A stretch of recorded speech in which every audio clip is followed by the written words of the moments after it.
Hello again and welcome to the War 40k Imperial Guard Tactics video. Now before we get into today's video, I would like to say a huge thank you to Brandon Dominguez for sending in some awesome pictures of his totally loyal Imperial Guard forces. Actually, this is a fantastic army of traitor guardsmen, and it's really interesting how these things come along, because I've been thinking in my head recently that for the channel and getting back into battle reports, to avoid having like blue on blue situations, I want to get a traitor guard army, and this just feels like a sign from the Emperor, or maybe the false Emperor now, that I should really be doing that. Like, Brandon, you have truly inspired me. I think I may need to get a traitor guard army for the channel.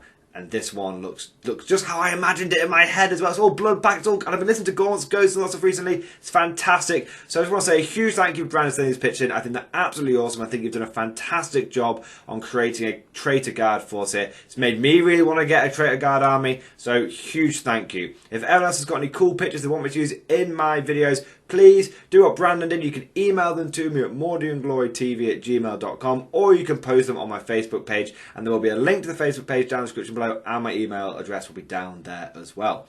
Without further ado, let's jump straight into this and let's see what we were talking about today. So today, guys, I want to take a look at the impact that the balance patch has had on the Imperial Guard. Are we more competitive? Are we about the same? Are we seeing ourselves shift comparatively, relatively, in the competitive meta? So that's what I'm going to be taking a look at. Now, for those that aren't aware, maybe you don't play a lot of 40k, more of a hobbyist or whatnot, but 40k recently had an early balance patch. Games Workshop says they're going to start releasing these more frequently, but they released this one early because the state of the game was, well, a bit shocking, to be honest. And there were lots of different things that came out. Some factions got nerfed, like Dark Elder kind of got a side grade, and then Admech got a bit, nerfed quite strongly, and then some factions got buffed. But one of the factions that got buffed the most was Imperial Guard. And now, that's kind of interesting. Slight tangent. We love good tangents in this program, in this show. I think that the fact that Guard got so many buffs is kind of an indication that our codex is a long way away. Because other factions that aren't doing so hot, like Tau and Genestealer Cult, they didn't get anything in this, and their codexes are round the corner. So I think Guard could be maybe the last codex to come out, but that's a different topic, and I'll be covering that at some point. I've heard nothing about Guard, basically. Hopefully Games Workshop will hear this video and then go, "Ha! We're going to prove Morning Glory wrong. Let's release the codex now." But we'll see. I doubt that happens. But if there's Games Workshop spy listening, please release more Guard buffs, please. Anyway, total tangent. Let's get back to it. Balance patch contains some really interesting things for Guard. One of the big things was you got a 2+ armor save on all your Leaving Russes now, and your orders could be given from any tank, from a tank commander to any vehicle, and then also you had regular infantry orders being able to be essentially spammed out massively. One officer can order whole platoons now if everyone's near each other. So it's a really nice set of buffs, and I have talked about those buffs in some detail, and I have covered them and their impact from my perspective at tournaments as well. I've been to 2 tournaments with those buffs now, and I've spoken about how I found them really impactful. But what's really important, what I find important to do, is not to just look upon one's own performance, but to look around.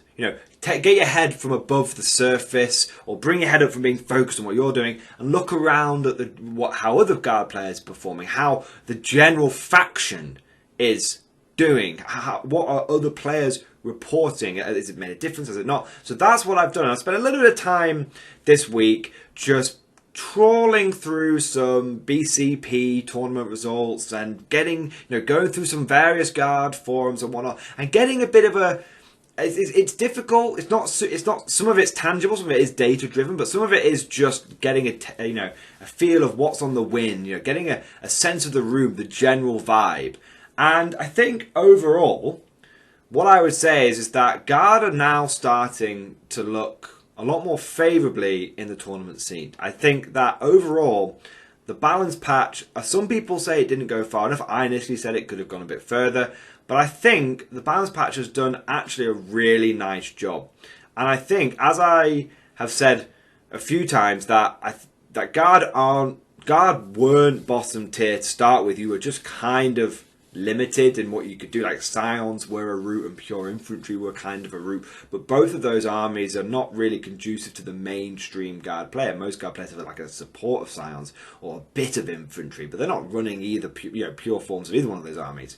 And what this balance patch really helped do, combined with the fact that it dropped at the same time as the Cadian supplement, what the balance patch did was it was a big shot in the arm for hybrid guard. It was a big shot in the arm for combined arms armies of Imperial Guard, of Astra Militant, whatever you want to call them, the cannon fodder, whatever you want to call them. It was a big shot in the arm. And I felt that personally. From my perspective, I was going to tournaments and I've been talking to friends who've been saying it feels like, when was the last time I ran a hybrid guard army? Not for a long time. And not competitively. I've tried them at various practice games and whatnot. They've just fallen flat. I've tried them various battle ports. They've just fallen flat. If you one of the recent battle ports on this channel, I had my guard go up against Admech. I ran combined arms, and my opponent ran combined arms, and I got trounced. And this was before Admech even got anything like serious in the way of upgrades. And what I found is that combined arms guard is now not only viable, it is, I would say, has taken its rightful place as one of the 3 ways that you can play your guard competitively, which is fantastic. Now, obviously, we'll have to see how this bears up with the new 2022 missions that are coming along. I've seen some of those. I'm going to be honest, I'm not super enthusiastic about what they've done. I feel like they might be changing things for the sake of it, but again, that'll be a video. I'll talk about that in a bit more detail later on. But right here and now, what are we talking? How is guard doing? How has the balance patch affected them? How has the Cadian patch affected them? Let's take a look at some of those wider results. So, as guard players, a lot of us are kind of, we're kind of nerdy. We're statisticians. We don't deal in, maybes and whatnots. We like, initially we like data. That's what we are. Guard players love math hammer. As much as we love a good fluff and a good headcanon, we like to feel things tangibly. That's why we play guard. We like to keep our feet in the real world. We're not playing with space elves or anything like that. Now, interestingly, over the last few weeks, the guard win rate has improved significantly. And you can see that based on weekly and monthly stats that are produced on the Warhammer competitive subreddit. And you can see that, and those stats are based on ITC points and best case pairing. So prior to this balance patch, prior to the Cadian supplement, and I almost see them as one entity, the Cadian supplement and the balance patch, because they came out at the same time. Prior to those improvements, the guard win rate was sitting at like often sub 30%. I think I remember doing a Facebook post a couple of months ago where 1 week guard had a 22% win rate, and that wasn't like because just one guy lost all his games. That was we often one of the more, even when we're in the bad state that we're in, we've always been one of the better represented factions. So it's not like Tau or G-Stealer Cult where there are weeks where worldwide no one goes to an ITC tournament with them, which is really rare, because pretty much all tournaments are ITC these days. Even local ones, just fun ones. Even they're ITC, right? And so there were weeks when there was literally no Tau or G-Stealer Cult players. And even when those factions did turn up, it was like 1 or 2 people were using them in the world. Registered and BCP. Just insane, right? But guard never really had that. We always maintained about at least 10 plus people going to tournaments with them. Even when we were absolutely bottom, it was always double digits. Often more than double digits. Often not more than double digits, but often more than 10. So we always had a really decent representation, which is good. And that, obviously we weren't like Dark Elder or whatnot, but who became like overnight one of the most popular factions. But we were still, for a bottom tier faction, we were one of the best. We were the best represented bottom tier faction. Okay. And so what's really interesting is we had plenty of data to basically go off, and it was categorically that guard weren't doing great. And I myself at that time had to go down pure science to be able to maintain like a 50% win rate, 60% win rate. That was by really squeezing every drop out of the codex. So we've seen how low we could go. Recently, we've seen huge increases. So over the last 3 weeks, Guard have maintained approximately a 50% win rate. So the last 2 weeks was 50%. I think just over 50%. Last week was 50%, and then this week was about 42, 45%. But that's a huge increase. Even if we discount the anomaly that was the bottom bracket, which was 22%, and we look at the average, which was about 33%. This balance patch has increased Guard's average win rate from about 33% to, I would say, conservatively, to about 45%, and optimistically 50%, which is massive. And that's how I feel when I'm taking, and that's the general feeling I'm getting, from people going to forums with Guard. The general feeling is that there's a bit of morale boost, a bit of spring in the Guard community steps. We're going to tournaments now, and it's like, yeah, we've got some tools to play with. We've got some tools in the toolbox. We've got a shot in the arm. Even if you're not running Cadian, just the fact that my Russes are 2+ saves now, everyone is saying like Russes with 2+. It's just so simple yet so good. It just feels so right.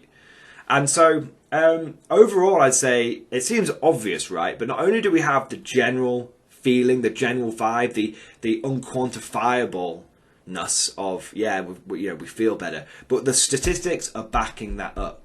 Now what's really interesting is that there are well-known top-tier competitive players. You've got people who regularly win events, top factions, celebrities in the Warhammer competitive scene, people like Manny Chima who go all over the place and get first and seconds and in contention for winning LVOs and all that kind of good stuff. And you've got loads of other people, got like Nick Navati in it, and there's other ones as well. Loads of people. John Lennon, I think's one, and they've got loads of people who are really competitive. Now, none of these players are picking up Guard yet. No, I don't think they will. But none of these players are picking up Guard because there are other factions out there which are just better, right? But what you find, this is the last point I want to make. What you find is like, a faction's win rate can be massively inflated if those good players pick up on it, right? So, for example, when Admech was at its zenith, was at its peak, we're looking at 70% win rates for Admech.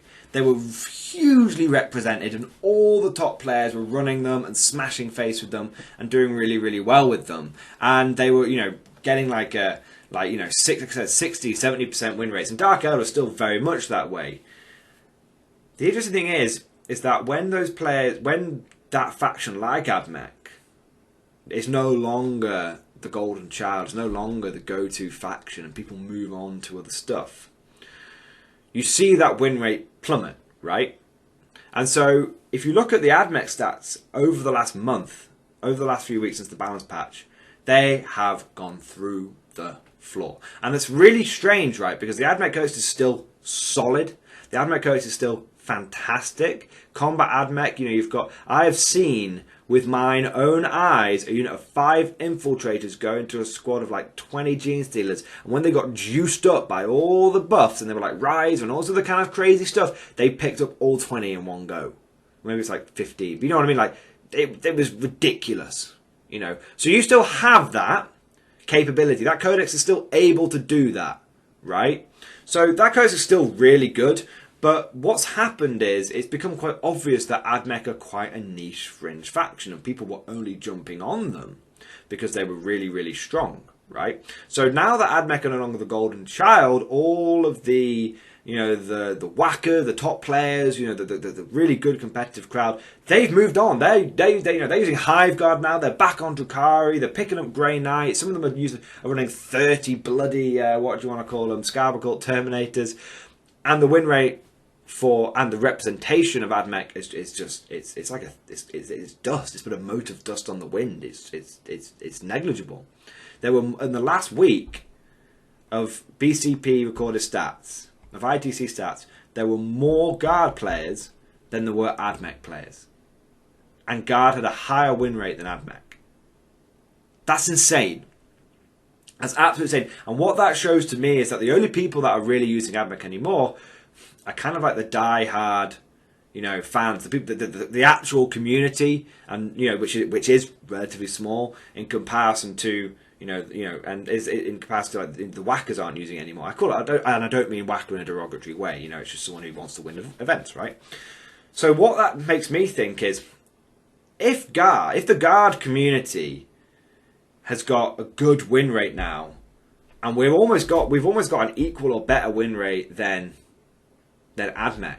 What I would love to see, and what I do know a few of these good players. I mean, I'm acquaintances with them more than anything else, a few Facebook chats and whatnot. But what I've been strongly encouraging, I've been like saying, look, take guard to a tournament, see how well you can go with them, because that's what I want to see.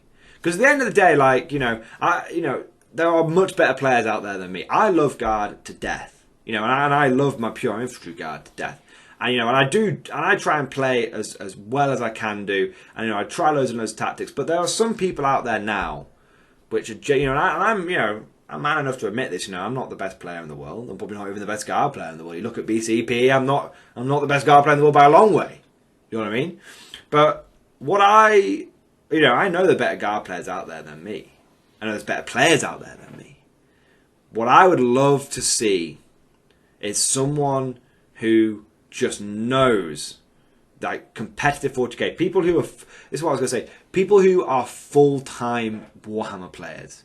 Literally, they win, their livelihood is playing Warhammer, right?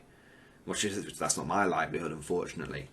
But those people, if they could take guard and see how far they could take them, because I reckon if those kind of players picked it up, we'd really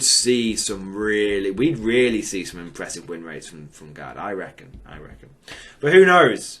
There's probably a reason they're not picking it up, right? Like, as good as I think guard are now, as much of a shot of the arm we've had, I suspect that it's still not quite as point and click as 18 Hive Guard. Am I right? But speaking personally, as someone who has faced Hive Guard spam twice now, and not lost to it in a competitive tournament, guard beat Hive Guard. That's kind of interesting, right? That's going to mean something, right? So anyway, less tangible. Let's get back to it. I think that guard competitively now have where are we relative to the rest of the meta? Where are we? If you took a nice hybrid guard army like that Cajun one that I've run at the last couple of events, if you took that and placed that in the overall meta, where do you think it falls? I would say that guard have gone from being one of the bottom 3 factions to, I think we're a middle tier faction. I think we're a C tier. We're not C plus, C minus. We're just C tier. Okay, we're not Gene Cult. We're not Tau. We're not down the bottom. I think overall our codex has got a lot of weak choices. But I'm talking, if you can, in terms of a codex's ability and a faction's ability to put together at least one good list. And be able to run it competitively. I think guard are now C tier. We have, I would argue, at least 2 good lists which aren't skew lists, which can do well at an event. And I think any faction which is able to maintain a 50% win rate across, all, from my personal experience and everyone else's experience, that can't be too bad, right? It's 50%. It's got to be like a, between 45-50%, it's got to be like a C tier faction. I don't know if there's any official rankings, but that's in my head. That's how it feels. But what do you guys think? Are you finding how many opportunities have you had to really test the guard? Because push it to its limits. Are you finding that 2+ save is invaluable? Are you finding those infantry orders are fantastic? What do you think about the tank orders? We've had a month now. We're seeing some results coming in. I'm super excited about it. I'm glad that the overall community results are in line with my own. That makes me feel really good. It feels like guard players, we've got a bit of a spring in our step. It feels like, let me know what you guys think. This is what I'm really interested to know. It feels like there's almost like a bit of a counter-attack. A resurgence. Guard are back at it. No longer do you turn up with guard to a tournament and people are like, guard, noob. And now people are like, oh yeah, guard. Yeah, that's oh guard, running Cadians, yeah. Oh, that's pretty good. That's I feel the perception that people are starting to get. We've been so bad for so long that I think, you know, people, it will always take a while to get over that perception. But me personally, I'd really like, I love hearing these stories, guys. So if anyone's got any cool stories like this, please let me know. I love it when you go into like in a game or an event and you sit across the table from the opponent, and your opponent, you can tell they're like, ha, God, this is going to be an easy game. And then you give them a bloody smashing, a damn good thrashing, a real hiding. You absolutely beast them. Or you just beat them. You don't necessarily have to thrash them. You actually win the game and they're like, oh, that was you know, it's almost like they can't compute it. But at the same time, you can see they're like, they've got a little bit of respect in their eye for the guard. Has anyone else noticed that? I've been noticing that a lot more recently. You know, I've been noticing that a lot more recently, both in my competitive games and in my casual games. I've played a couple of games against against people at the club. I've played a couple of games against my brother. And my brother's been, you know, he's got Dark Elder, and he's got like Blood Angels, and he's got Death Watch. He's got, you know, Blood Angels, you know, they can do some work, but he's got like Dark Elder and stuff. And he's got a little bit, he still has respect for the guard, even when his Dark Elder at their peak. He's like, you know, he's definitely feeling like, yeah, God, then, you know, they've done some work recently. They're not as bad as everyone says they are. And I'm getting that feeling when I play people at the club, and I'm like, and they're like, oh, you know, well, we'll see how this game goes, kind of thing. And I'm like, yeah, you know, let's see how it goes. And then it turns out to be like a really close one, and either a draw or a win or a minor loss. And it's like, you just feel, I just get a feel like the competitive community is starting to get a little bit more respect for the guard community. What do you guys think? What is your perception? Are you noticing that? Is it just me? Or are you generally feeling that, you know, guard, they're having a bit of a resurgence? Like we're getting a bit more, people are starting to respect us a little bit more. What do you guys think? Put it down in the comment section below. I'd love to hear about your recent war stories, whether they're glorious, glorious victories or valiant last stand defeats. Put it down in the comment section below. Let me know how your battles have been going recently. Are you running Cadians? Let me know. Balance patch, has that affected your army? Are you using a lot more tanks? Or has your normal list just felt more powerful? Put it down in the comment section below. I would love to hear it. Right, we're going to wrap the video up here, guys. It's gone on a bit longer. It's been all over the place. It's a bit of a tangenty mess, this video. But that's a classic Mordian Glory video. It goes all over the place. Before I forget, I want to say a huge thank you to the Patreon supporters. It is thanks to my patrons that I've been able to go to events. I've been able to, you know, really stress test the balance patch and the Cadian Codex really, really thoroughly. You know, I've got a dozen competitive games under my belt. The Codex has only been out more than that. I've got almost 15, almost 20 competitive games under my belt, and it's thanks to the patrons that I was able to go to those events so quickly and be able to afford to do all that. So huge thank you to the patron supporters, and if you're interested in becoming one, there is a link down in the description below. But I like to say this, and I don't care how tired it gets or how sick you guys get of hearing me saying this, massive thanks to the patrons. I can't overstate it enough. If you're a patron supporter and listening, you are a legend. Thank you for supporting the Mordian Glory channel. Anyway, let's wrap this video up. I hope you guys have enjoyed it. Leave lots of comments, and of course, I'll see you guys next time.